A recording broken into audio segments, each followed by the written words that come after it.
네, 감사합니다. 오늘은 이제 운명에 대해서 좀 이야기를 할 겁니다. 여러분들 운명 믿으세요? 네. 물론 아까도 이야기했다시피 우리가 태어날 때 주어진 조건이 있습니다. 네.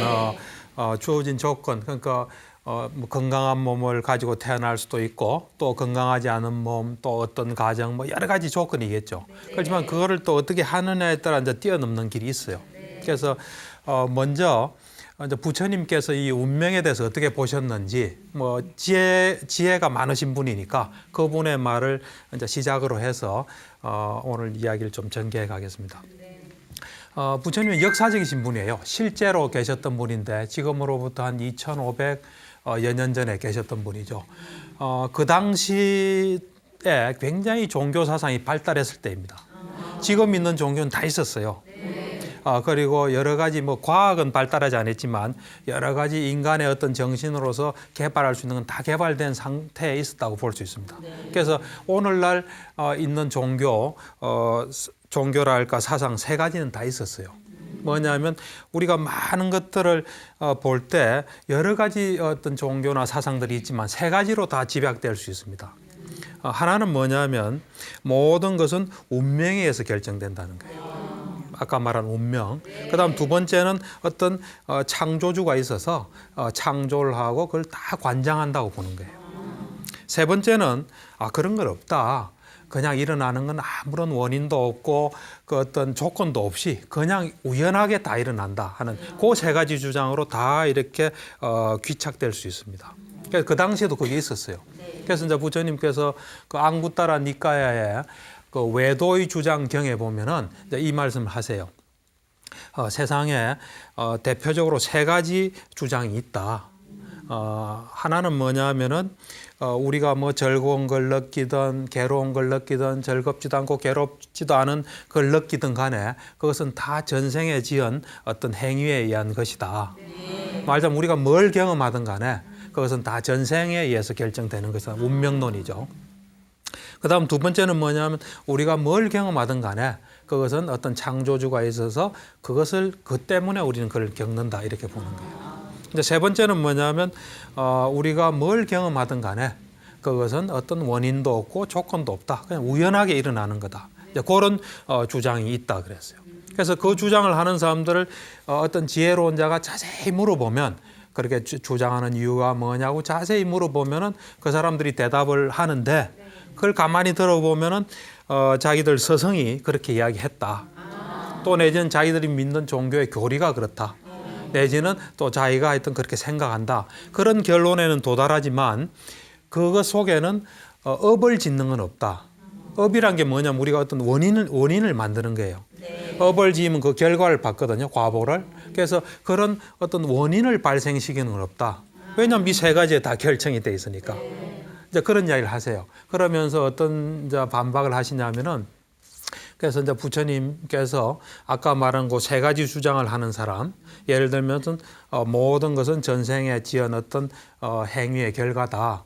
이제 그렇게 보는 사람은 이제 찾아간 거죠. 찾아가서 당신이 즐거운 일을 겪던 괴로운 일을 겪던 즐겁고 괴롭지 않은 일을 겪던 그건 다 전생의 한 행위의 결과다. 그렇게 당신이 주장하느냐. 그게 사실이냐. 사실이다 그래요. 만약 그렇다면 당신이 어떤 나쁜 일을 하든 사람을 죽이든 훔치든 또 뭐 거짓말을 하든 하여튼 나쁜 일을 한 것은 다 전생에 지은 어떤 행위의 결과다. 만약 그걸 정말 진실로 믿는다면 당신이 이건 해야 되고 이건 안 해야 되고 하는 것에 대해서 어떤 노력도 안 할 거다 이거죠. 그리고 그런 해야 될 거 안 해야 될 것에서 확고한 구분이 없고 그다음 자기 마음도 잘 안 챙기고 감각의 문도 잘 안 지키면 그 사람을 우린 진정한 사물이라 할 수 없다. 수행자라 할 수 없다. 그렇게 다 이렇게 반박을 하세요. 그러면서 나는 지혜로운 자가 반박할 수 없고 또 지혜로운 자가 잘 찾아보면 모순점도 찾을 수 없는 주장을 하겠다 하면서 네 가지 주장을 하세요. 그래서 그 사성제를 비롯해서 이 세 가지를 이야기하세요. 그건 다 우리가 들어보면 다 맞는 말이에요. 그런 이제 주장을 하는 게 그 경에 잘 나와 있어요. 그러니까 부처님 당시도 이거는 여러 사람들은 어떤 사람들은 모든 건 창조주가 창조해서 다 관장한다 이렇게 믿는 사람도 많았고 아까 말한 운명 그다음 그 뭐 그냥 우연이야 한 많았어요. 이제 그래서 그걸 이제 비판하시고 모든 것은 원인과 결과가 있다는 게 불교의 가르침이에요. 여러분들이 잘 보세요. 누구한테 오늘 이웃 사람한테 좋게 하면 그 결과가 오지 않습니까? 자세히 보면요, 그건 부인할 수 없는 사실이에요. 그건 이제 불교를 주장하고 있는 겁니다. 예. 네. 부처님이 말씀하신 운명에 대한 3가지 오해 말씀 듣고 보니까는 전 여기 다 속하는데요. 그러니까 이제라도 다 속하기는 어려울 텐데 뭐 하나만 하지. 마음이 왔다 갔다 해가지고요. 그러니까 이제라도 알았으니까 그 운명을 좀 뛰어넘고 싶은데 그렇다면 이럴 때 어떤 마음가짐이 필요할까요, 박사님? 그래서 제가 아까 이야기했다시피 이것이 나의 운명이라고 믿으면 그대로 되는 겁니다. 이런 게 있지만은 뭔가 이게 내가 노력해서 좀 노력하면 바꿀 수 있겠지 하면 거기부터 시작이에요. 그에 대해서 이제 아주 재밌는 책이 하나 있습니다. 주로 이제 제가 이제 환자들에게는 제가 책을 소개하는 편이에요. 이 책을 읽으면 당신한테 도움이 된다 하는데 이 책은 환자가 저한테 소개해 준 책이에요. 상담받는 환자분이 저보고 그러더라고요. 선생님 참 좋은 책이 있습니다. 그래서 뭐냐 하니까 이 책을 소개를 해 줬어요. 그래서 제가 사서 보니까 이제 요범사훈이라는 책이에요. 중국 사람이 쓴 책이에요. 지금 요범사훈이라서 요범은 그 사람의 호예요. 사훈은 뭐냐면 자기 아들한테 주는 4가지 가르침이에요. 요범사훈이라는 책인데 우리나라 번역은 운명을 뛰어넘는 길이라는 책으로 이제 번역이 되는데 그걸 제가 보니까 그 사람 이제 쓴 사람은 중국 사람이에요. 지금부터 한 500여 년 전의 사람이에요. 이제 이 사람이 처음에는 운명을 믿었죠. 운명을 믿지 않을 수 없겠더라고 그 사람 보니까 어떻게 해서 운명을 믿게 됐나? 이 사람이 어릴 때 아버지가 돌아가세요. 이제 아버지가 돌아가시고 이제 공부를 하고 있는데 어머니가 하루는 너는 이제 의사가 돼야 되겠다. 이제 공부를 그만두고 의사가 되도록 해라. 그건 아버지의 뜻이기도 하다. 그래서 이제 그 말을 이제 들었죠. 듣는데 하루는 이제 이 사람이 어릴 때인데 절에 갔어요. 절에서 어떤 이제 노인을 만났어요. 노인을 만났는데 노인이 이제 도사 같은 풍채죠.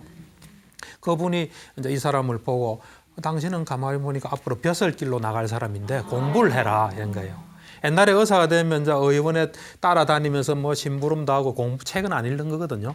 근데 이 노인분이 당신은 벼슬을 할 사람이니까 책을 읽어라, 공부를 해라 하니까 이제 이분 이야기를 자세히 들은 거죠. 들으니까 이제 그럴 듯하니까 이제 공부를 하게 되는데 그때 이 노인이 이 사람의 평생의 운을 다 이래 이야기한 거예요. 이 사람이 다 적었어요.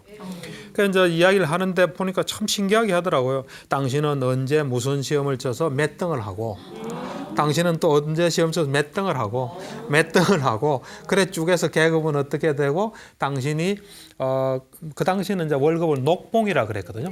녹봉을 90일가마 5석을 받을 그때 당신은 어떤 또 그 벼슬에 가게 된다 하고 그 다음에 그래 하다가 무슨 관직에 있다가 나중에 53세에 아들도 없이 죽는다 그랬어요.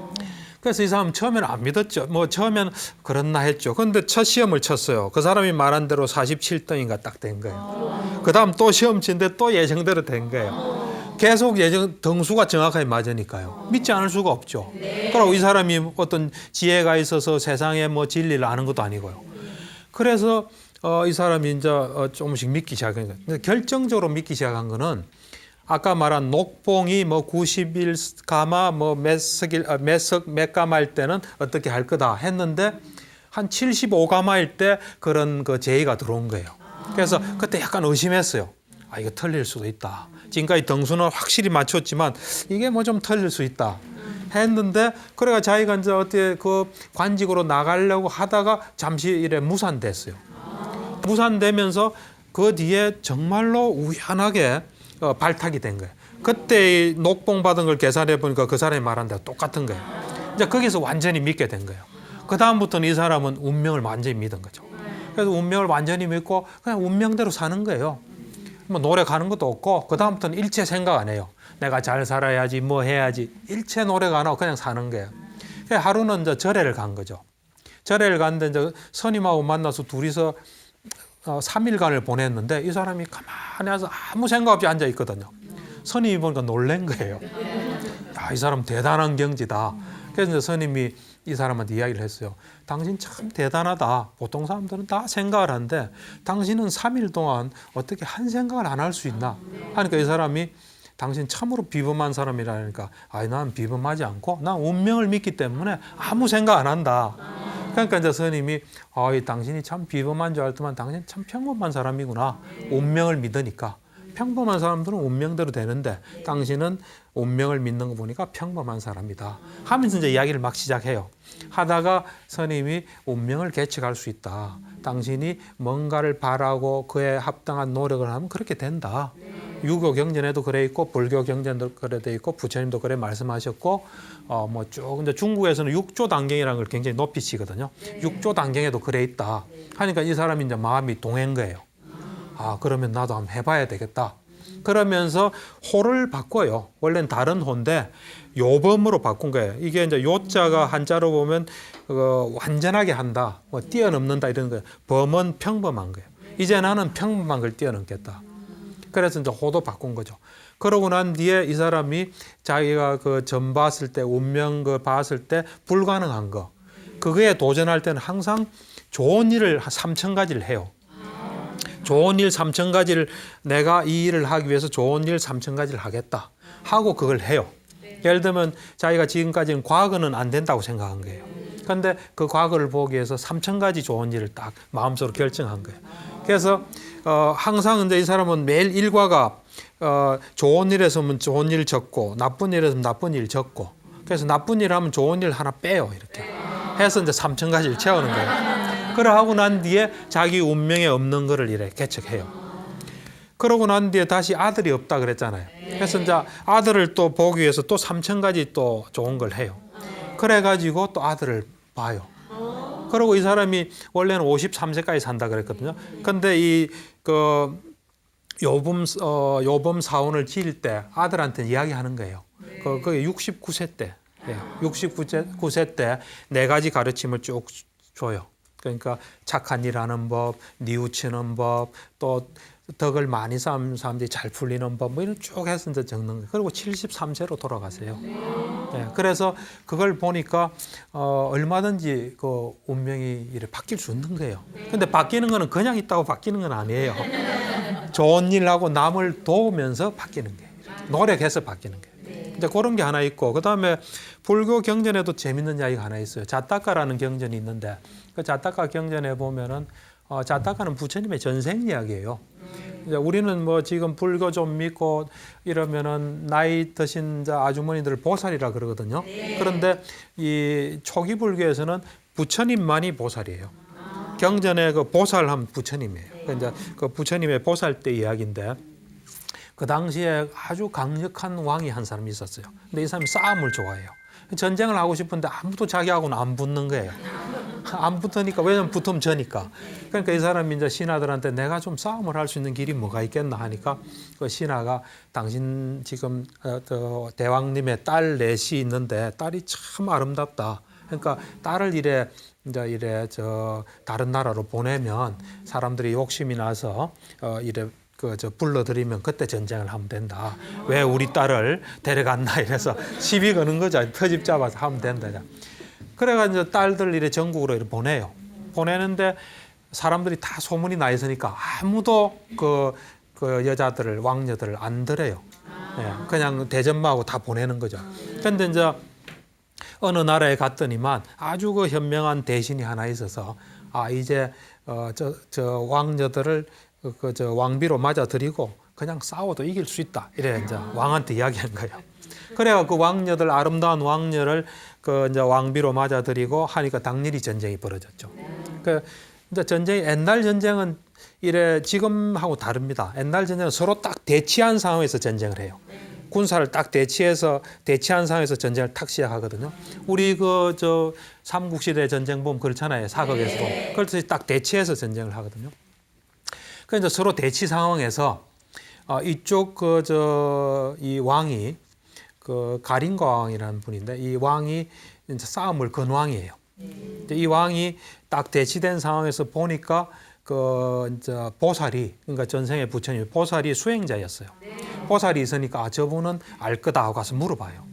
자, 이 지금 전쟁을 앞으로 하는데 자기 신분을 속이고 물어보죠. 누가 이기겠습니까? 하니까 나는 이제 잘 모르는데 좀 있으면은 그 제석천이라서 천상에 그 신이 있어요. 제석천이 방문을 하는데 그 제석천한테 물어보면 알 거다 그랬어요.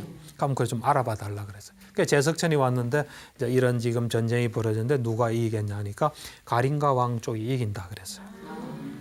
그러니까 이제 가린가 왕은 기분이 좋죠. 그러니까 양쪽 진영이 다 퍼진 거예요. 그래서 이제 이쪽은 축제 분위기고 이쪽은 완전히 침통한 거죠.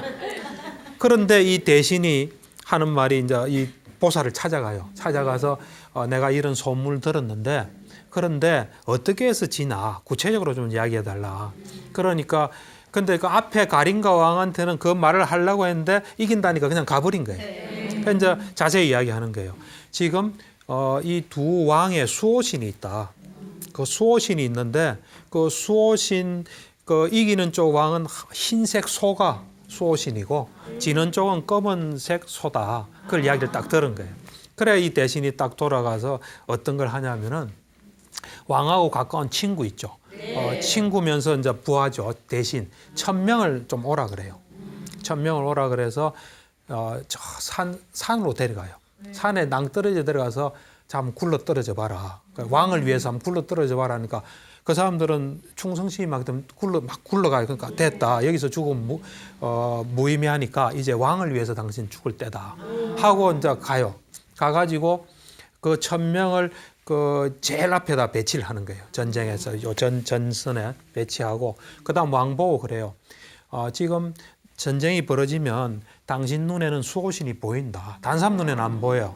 보이는데 당신 수호신이 누군지 봐라니까 우리 수호신은 검은 소다. 그러니까 지금 흰소 수호신을 우리가 죽여야 우리가 이기니까 당신이 말에서 그 옆구리를 이래 해가지고 싹 안 보이게 타는 게 있거든요. 그걸 해서 가서 저쪽 수호신을 향해서 창을 던져라. 그러면서 나머지 그 1000명한테도 창을 던져라 그래요. 그래가지고 전쟁이 붙으면서 창을 던져가지고 수호신을 죽여요. 그리고 전쟁이 이겨요. 그러니까 이제 가린가 왕이 자기는 예언을 믿고 뭐 축제 분위기 있다 지잖아요. 지니까 막 욕을 해요. 보살 보고 욕하면서 어떤 뭐 엉터리가 다 있나 그래 간 거예요. 그러니까 보살도 궁금하잖아요. 그러니까 이제 다음 날 제석천이 왔을 때 물어봐요. 당신이 이렇게 예언했는데 이게 틀리고 왜 거짓말하면 안 되는데 왜 거짓말하냐니까 하는 말이 천신은 인간의 노력을 절대로 시샘하지 않는다. 어떤 불굴의 어떤 노력을 하는 자 그리고 마음이 안정되고 그다음 마음이 딱 집중되고 자기 운명을 개척해 노력하는 자가 승리했다 그런 이야기예요. 그러니까 그 말을 미루어 볼 때 운명도 있고 의지도 있는데 센 놈이 이기는 거예요. 하여튼 그 상당히 재밌는 경전이에요. 예. 아니 박사님 말씀 듣고 보니까 정말요. 예. 운명은 스스로 개척하는 것이고요. 본인의 의지가 정말 중요한데 예. 그 사람들은 자꾸요. 왜 네. 점괘 같은 걸 이제 봐서라도 앞날을 왜 자꾸 이렇게 알고 싶어하는 걸까요? 그게 모르기 때문에 그렇죠. 모르고 또 우리 사실은 우리가 정말 지혜로운 사람 만나기는 어렵잖아요. 점집은 많잖아요. 그러고 쏠깃하고 누가 제일 궁금한 게 그잖아요. 그래서 이제 찾아가게 되겠죠. 찾아가게 되고 또 맞았던 기억도 있을 거고요. 근데 사실 이제 불교에서는 점을 치지 마라 그래요. 뭐 이거는 이제 신도한테 하는 말은 아니에요. 그 법망경이란 디가니까의 법망경하고 그 사문과경에 보면은 나오는데 여러 가지 각종 점치는 형태예요.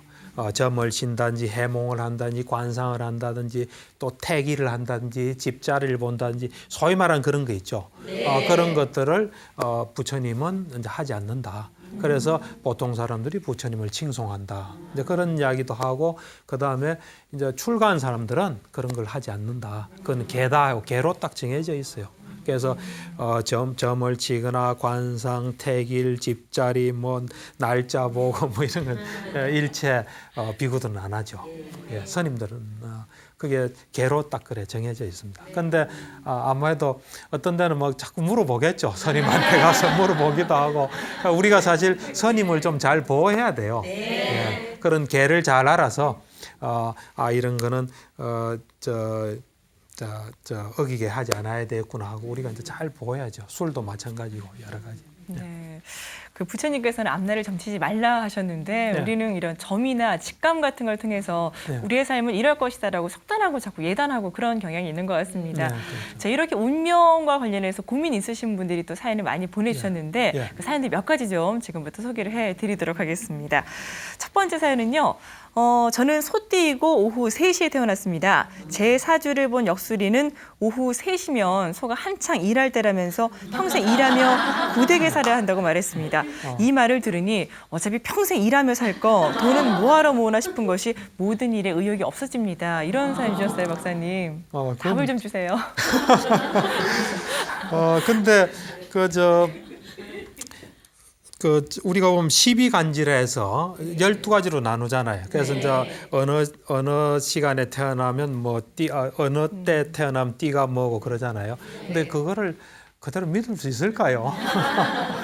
이제 저는 이래 생각합니다. 일단은 만약 그런 말을 듣는다면 자기를 한번 돌아봐서 자기 어떤 놓여진 어떤 환경이나 또는 운명이나 이런 여건이 정말 죽도록 일만할 여건인지 일단 그걸 한번 돌아보는 건 필요할 것 같아요.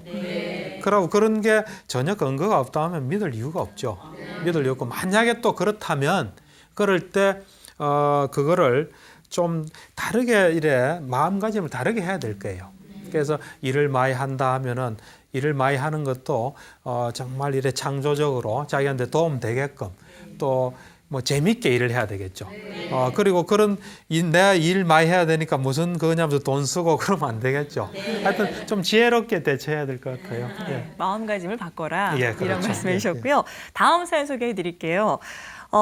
저는 남자들에게 애교가 많다는 얘기를 많이 듣습니다. 가끔은 이 넘치는 애교 때문에 사귀지도 않은 남자와 연애를 한다는 오해를 살 정도인데요. 우연히 본 이분도 사주팔자를 보셨대요. 사주팔자 책에서 저에게 도화살이 껴있음을 알았습니다. 이런 운명에서 비롯된 끼 때문에 일부 종사하지 못할까 봐 불안합니다. 또 사연 주셨네요. 어떻게 보세요? 이게 다분히 좀 위험성이 있네요.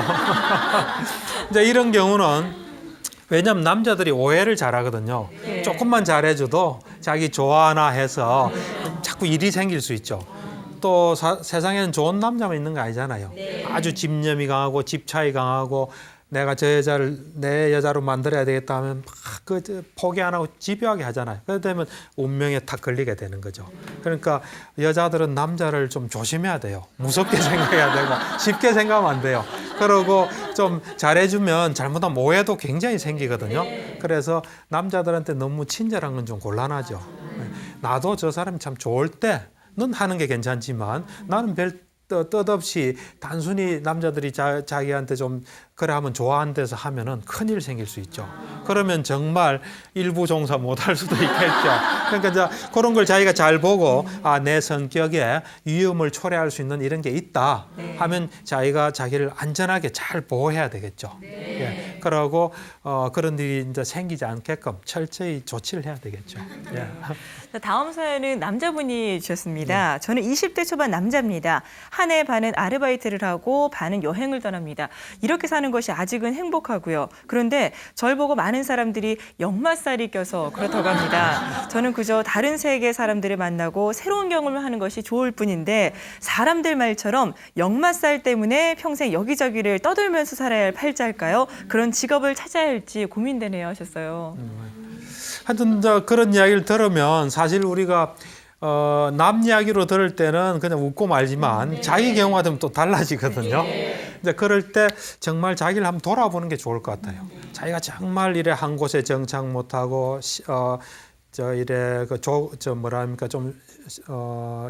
좀 싫어하고 끈기가 없고 그런 상황 같으면 잘못하면 계속 떠돌기 쉽죠. 근데 그렇지 않고 정말 그냥 새로운 세계에 관심이 많고 또 호기심도 많고 외국에 가서 뭐 이래 보고 배우고 이런 게 정말 좋다면은 그런 건 걱정할 필요 없죠. 그러니까 우리가 뭐 점 한 번도 안 본 사람은 없을 거예요. 우리나라 풍토에서 한 번도 안 본 사람 없을 거예요. 그런 이제 이야기를 들을 때 자기를 한번 깊이 있게 성찰해보고 자기를 좀 돌아보고 자기가 좀 조심할 건 조심하는 계기로 삼는 건 난 참 좋다고 봐요. 그렇지만 그것에 빠져서 그렇게 그 말한 대로 이렇게 자기를 끼 맞추면은 자기한테 맞지 않은 길을 갈 수 있죠. 예, 그러니까 지금은 어느 때보다도 해외를 돌아다니는 해외 가서 많은 걸 봐야 되거든요. 많은 걸 보면 힌트를 얻을 수 있어요. 내가 옛날에 이야기 들어보면은 옛날에는 그 한강 이남 있죠. 강남엔 사람들이 안 살았대요. 근데 그 당시에 해외여행을 많이 간 사람들은 강의 남쪽에도 살고 있다는 걸 본 거예요. 아, 그럼 우리나라도 언젠가 살 것이다 해서 투자를 한 사람들이 많다 그러더라고요. 그 사람들은 돈 번 거예요. 그러니까 해외를 많이 다니면서 사람들이 사는 걸 보고 이러면은 우리 사회에서도 그런 가능성을 찾을 수 있죠. 그러니까 해외를 많이 다니는 건 좋은데 왜 많이 다니는지 자기 자신을 잘 돌아보는 건 필요할 것 같습니다. 네. 말씀해 주신 그 해법을 쭉 들어보니까 운명 안에서 허우적거리고 있는 것 같고요. 또 그 상황이 나에게 좋지 않은 그런 영향을 끼칠 수 있을 것 같다 이런 느낌이 든다면 좀 철저하게 자기를 분석하는 게 필요하지 않을까 싶은데 자기를 좀 분석할 수 있는 방법을 좀 알려주세요. 그렇죠. 우선 제가 볼 때는 모든 건 자기한테 달려 있어요. 저는 뭐 이렇게 생각합니다. 우리는 이 마라톤을 한다고 봐요. 마라톤 선상에 많은 사람들이 서 있죠. 뛰죠. 뛰는데 가다가 나고 하는 사람 계속 뛴 사람 있죠. 그건 누가 도와줍니까? 아니요. 누가 방해합니까? 아니요. 자기 어떤 그 컨디션 조절, 스피드 조절 그에 따라 되겠죠. 네. 저는 인생도 마찬가지라 봐요. 그래서 우선 자기를 잘 알 필요가 있습니다. 그래서 그 자기를 잘 아는 방법으로 자기 분석이라는 게 있어요. 자기 분석. 우리는 보통 분석 받으면 이제 분석가한테 가서 분석을 받아야 되잖아. 이건 자기가 자기를 분석할 수 있는 법이에요. 그걸 여러분도 좀 이래 제가 이야기하는 걸 듣고 그대로 해보시면 도움이 많이 될 거예요. 그래서 이제 이거는 그 카렌 호나이라는 분석가가 개발한 거예요. 물론 자기 분석한 사람들은 많죠. 정신분석학을 창시한 그 프로이드도 자기 꿈을 이래 분석하면서 자기를 많이 알게 됐거든요. 그러니까 자기 분석을 한 셈이지만 그래도 카렌 호나이라는 사람이 자기 분석이라는 책을 썼어요. 그러니까 이제 제가 그 책을 읽어보니까 이제 자기가 자기를 분석할 때는 우리가 이제 보통 치료자를 찾아가서 분석할 때는 분석자가 있잖아요. 그렇죠? 그래서 이제 찾아간 사람은 자기 역할만 하면 되잖아요. 나는 이렇다고 솔직하게 이야기만 하면 이어서 분석해 주잖아요. 자기 분석은 이제 분석가 역할까지 자기가 해야 돼요. 두 가지 역할을 동시에 해야 되는 거죠.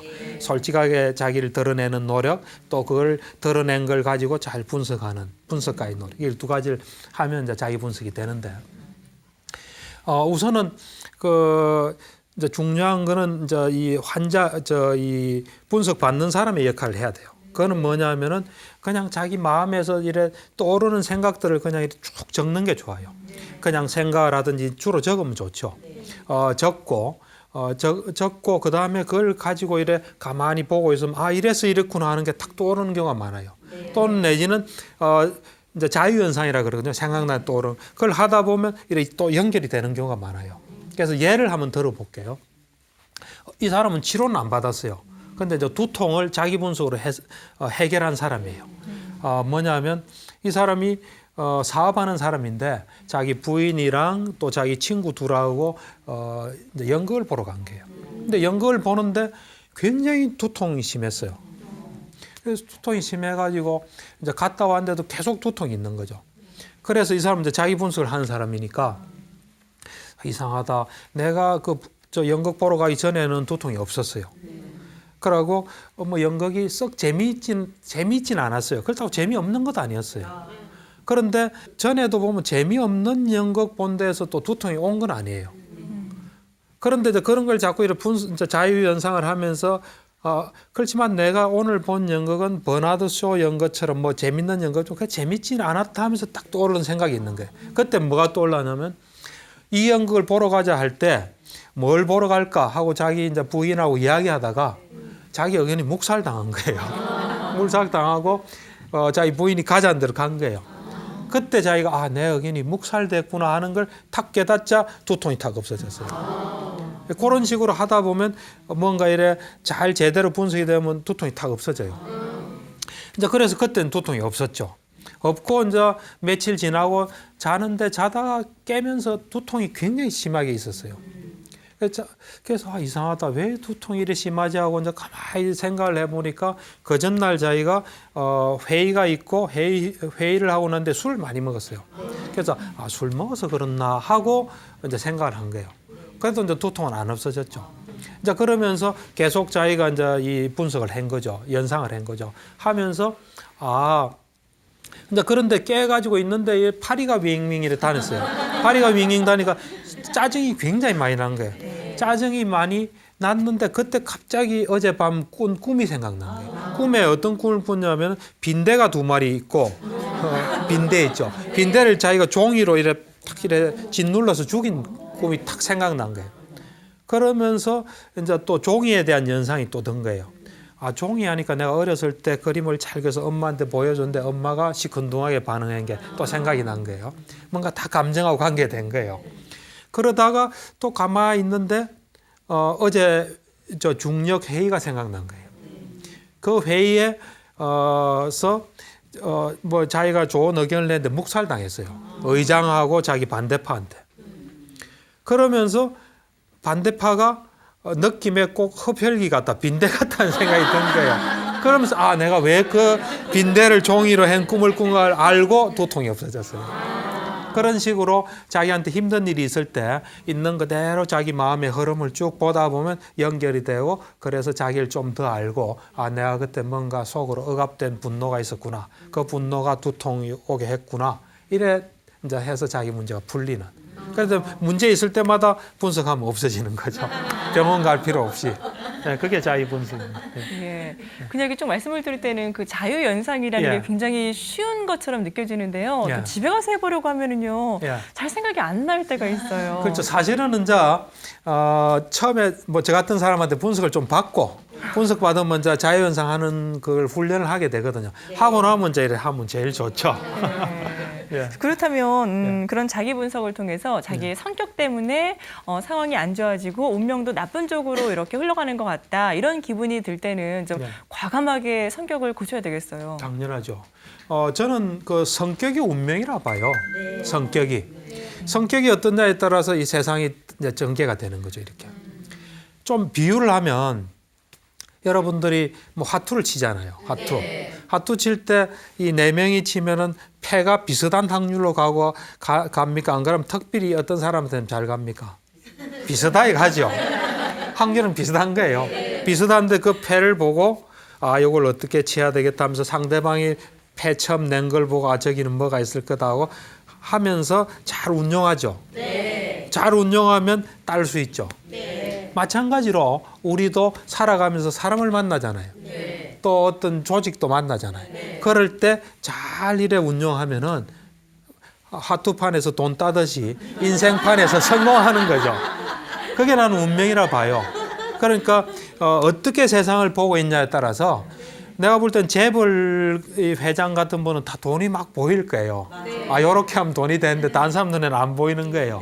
그러니까 자기가 바뀌어서 그렇게 보이는 사람으로 바뀌면 운명은 바뀌는 거죠.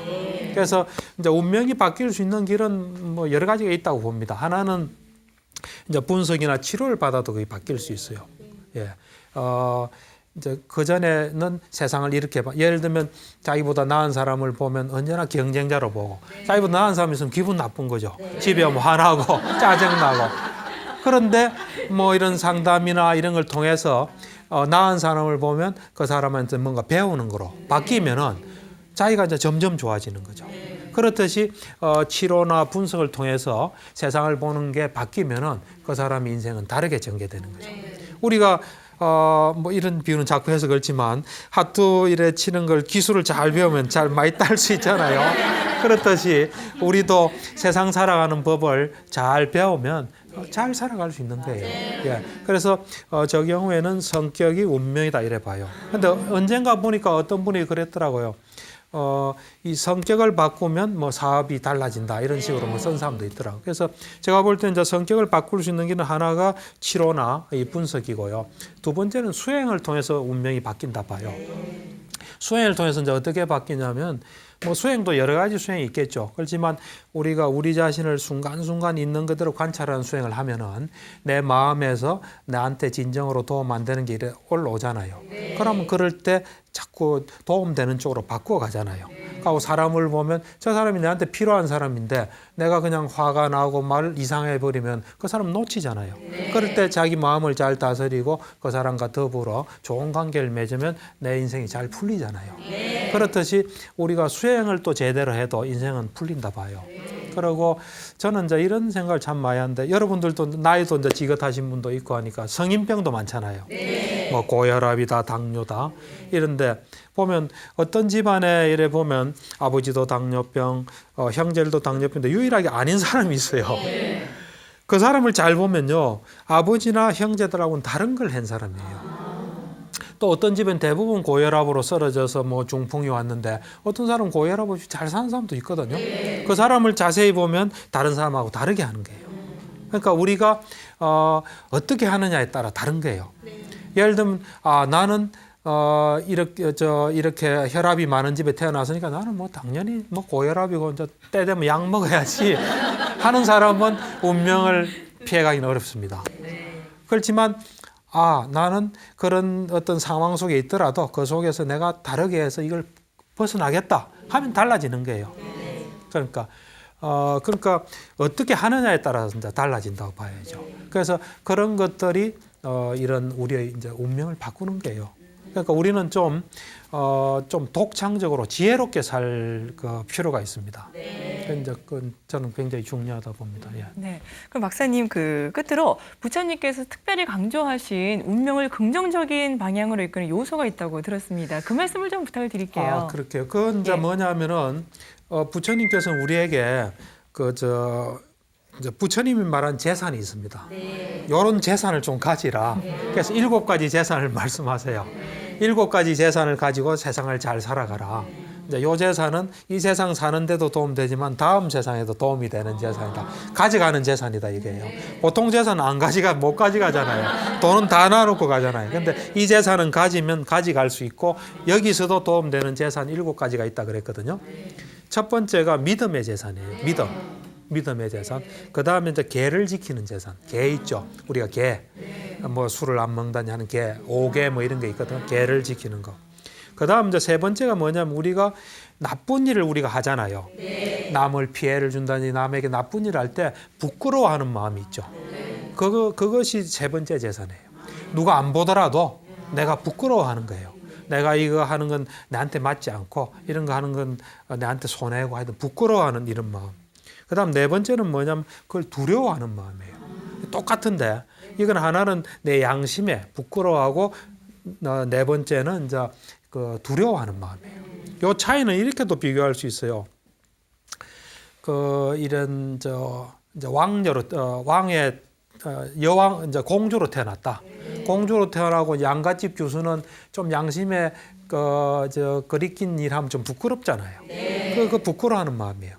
그에 비해서 이제 기생이랄까 뭐 그런 데 종사하는 사람은 잘못하면 세상이 두렵잖아요. 그게 오잖아요. 그게 두려워하는 마음이에요. 그렇듯이 우리가 우리 스스로 부끄러워하는 마음, 두려워하는 마음, 우리가 나쁜 일 할 때 그런 마음. 그 다음에는 뭐냐면은 이 배우는 거 있죠. 배움. 자기한테 도움되는 거 많이 배우는 거. 배움의 재산이에요. 때만 나면 언제나 배우죠. 나는 공부 안 해. 그거는 자랑할 게 못 됩니다. 그 다음이 뭐냐면 이제 남한테 베푸는 거 있죠. 남한테 베푼 게 많아야지 자기한테 많이 돌아와요. 베푸는 거 없는 사람은 외로운 사람이 됩니다. 이제 남에게 베푸는 재산. 그 다음 이제 지혜의 재산. 요 7가지 재산. 한번 반복해 볼까요? 첫 번째 뭡니까? 믿음. 두 번째요. 세 번째. 부끄러워하는 거. 나쁜 일 할 때 부끄러워하는 거. 네 번째는 두려워하는 거. 다섯 번째. 배우는 거.